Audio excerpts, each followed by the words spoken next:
Magluluto tayo ng low-carb coconut pecan nuts lollipops. Sa isang cooking pan, maglagay ng all-purpose cream. Then add green dahan pure allulose, vanilla flavor. Pagkatapos, haluin ng maigi. Ang list of ingredients ay ilalagay ko sa last part ng video na ito. Now add green dahan coconut flour.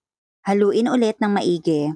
If you love this recipe, please like and share and follow me for more low-carb recipes and health tips. Kapag nag-dry na yung mixture, pwede na pong mag-add ng butter. Kapag nag-melt na po ang butter at well-combined na sa mixture, pwede na po mag-add ng green dahan pecan nuts. Haluin lang ng maigi. Ngayon, magbubuo na po tayo ng mga bilog. Yung size po ay depende lang sa gusto nyo.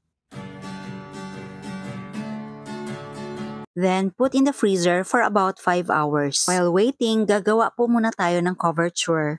Gumamit po ako ng double boiler. Tapos, naglagay lang ng coconut oil at magdadagdag po tayo ng green dahan baking cubes. Hintayin lang po natin mag-melt lahat. Then, add crushed pecan nuts. Kung wala po kayong pecan nuts, kahit ano na lang po na available na nuts basta pasok sa low carb. Ngayon, dip na po natin yung coconut balls sa chocolate couverture. Depende po sa style na gusto nyo. Ang ginawa ko po, nilagay ko sa mga barbecue sticks. Pwede din naman na diretso na lang sa plato. Kagaya nitong ginawa ko. Or depende po sa art nyo.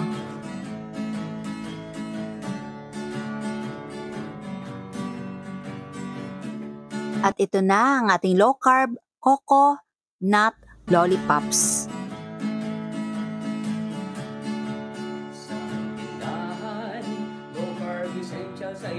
Tikman natin.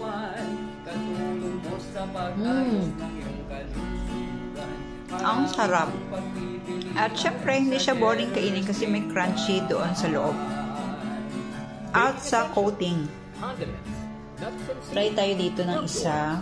Coconut products, superfoods, herbs and spices, low-carb breads. You must try this.